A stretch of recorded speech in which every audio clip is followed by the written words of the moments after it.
பைரவி சீரியல்ல அடுத்து வர எபிசோட்ல என்ன மாதிரியான ட்விஸ்ட் எல்லாம் இருக்க போகுதுங்கிறத இந்த வீடியோவில் பார்க்கலாம். பைரவி ஷாப்பிங் போகலான்னு சொல்லிட்டு ஸ்கூட்டியில் போயிட்டு இருக்காங்க. சடன்லி ஸ்கூட்டி வந்து நின்றுடுது. உடனே சத்யராஜுக்கு கால் பண்ணி, அப்பா நான் புக் ஷாப்க்கு போகலான்னு போனேன், வண்டி நின்றுடுச்சுப்பா, நீங்கள் கொஞ்சம் வந்து என்னை பிக் பண்ண முடியுமான்னு சொல்லி கேட்குறாங்க. சரிவான்னு சொல்லிட்டு சத்யராஜ் ஃபோனை கட் பண்ணுறாங்க. அந்த வழியாக ஆறுமுகம் போகிறாங்க. பைரவி ஏன் இங்கே நின்றுட்டு இருக்கேன்னு சொல்லி கேட்குறாங்க. அது ஒன்றும் இல்லை, வண்டி வந்து ஸ்டார்ட் ஆகலன்னு சொல்கிறாங்க. சரி செக் பண்ணி பார்க்குறேன்னு சொல்லிட்டு ஆறுமுகம் ட்ரை பண்ணுறாங்க. ஆறுமுகத்தால முடியறதில்ல. உடனே மெக்கானிக்கை வர சொல்லி மெக்கானிக் வந்து வண்டி ஸ்டார்ட் பண்ணி எடுத்துட்டு வந்து வீட்டில் விட்டுடுவாங்க. வா பைரவின்னு சொல்லி கூட்டிட்டு போறாங்க. அப்போ மனசுல இருக்கிற விஷயத்தை எல்லாமே ஆறுமுகம் பைரவி கிட்ட வந்து ஷேர் பண்றாங்க. ரொம்பவே ஃபீல் பண்ணி, எனக்கு இப்பவே செத்து போனா கூட எனக்கு எந்த கவலையும் இல்லை பைரவி, நீ வந்து எனக்காக என் குடும்பத்துக்காக நிப்பன்னு சொல்லிட்டு எல்லாம் சொல்லிக்கிட்டு இருக்காங்க. எப்ப பாரு இதை பத்தி தான் பேசுவியா, விடு ஆறுமுகம் சொல்லி பேசிட்டு இருக்கும் போது இப்போ உடனே ஆறுமுகம் கேட்குறாங்க, உனக்கு ஏதாவது நான் வாங்கி கொடுக்கணும்னு சொல்லிட்டு எனக்கு ரொம்பவே ஆசையா இருக்கு, உனக்கு என்ன வேணும்னு கேளுன்னு சொல்லி கேட்குறாங்க. நான் என்ன கேட்டாலும் நீ எனக்கு வாங்கி கொடுப்பியா? கண்டிப்பா பைரவி, நான் என்ன கேட்டாலும் நான் வாங்கி தரேன்னு சொல்லிட்டு ஆறுமுகம் சொல்றாங்க. அப்படின்னா எனக்கு டைவர்ஸ் வேணும், உன்கிட்ட இருந்து டைவர்ஸ் வேணும்னு சொல்றாங்க. உடனே ஆறுமுகம் வீடு வந்துருச்சு, நீ இறங்கிக்கோன்னு சொல்லிட்டு இருக்காங்க.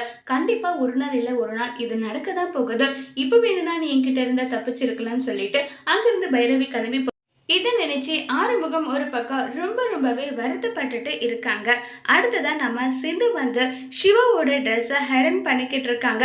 அப்ப ஹைரன் பண்ணிட்டு இருக்கும் போது இதை தூரத்துல இருந்து எசிக்கி பார்த்துட்டு, என்ன இது சிந்து இங்க இருக்கலாம், இந்த விஷயத்த இப்பவே போயிட்டு அக்கா கிட்ட சொல்லலாம்னு சொல்லிட்டு நேரம் மகா கிட்ட போயிட்டு, இங்கதான் வந்திருக்கா சிந்துன்னு சொல்றாங்க.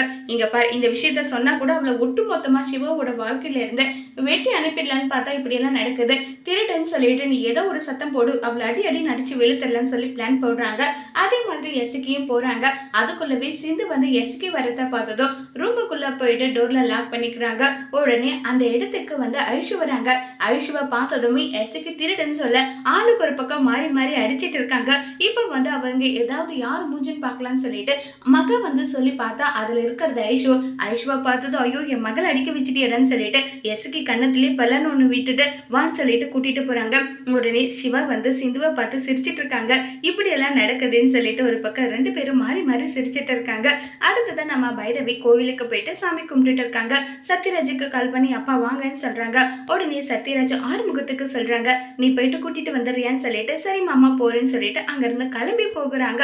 அப்ப கிளம்பி போகும்போது நம்ம பைரவி வெளியே உட்காந்துட்டு இருக்காங்க. சஞ்சய் அதை பாத்துறாங்க.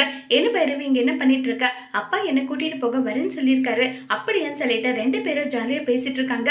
இந்த தூரத்துல இருந்து ஆறுமுகம் பார்த்துட்டு இருக்காங்க. அப்ப ஆறுமுகத்தை பத்தி நீ என்ன நினைக்கிறேன்னு சொல்லிட்டு பைரவி கிட்ட வந்து கேட்டுட்டு இருக்காங்க சஞ்சய். இதுக்கு பைரவி என்ன பதில் சொல்ல போறாங்க, இதனால என்ன பிரச்சனை பைரவிக்கும் ஆறுமுகத்துக்கும் வரப்போகுதுங்கிறத வரப்போற எபிசோட்ல வெயிட் பண்ணி பார்க்கலாம். தேங்க்யூ.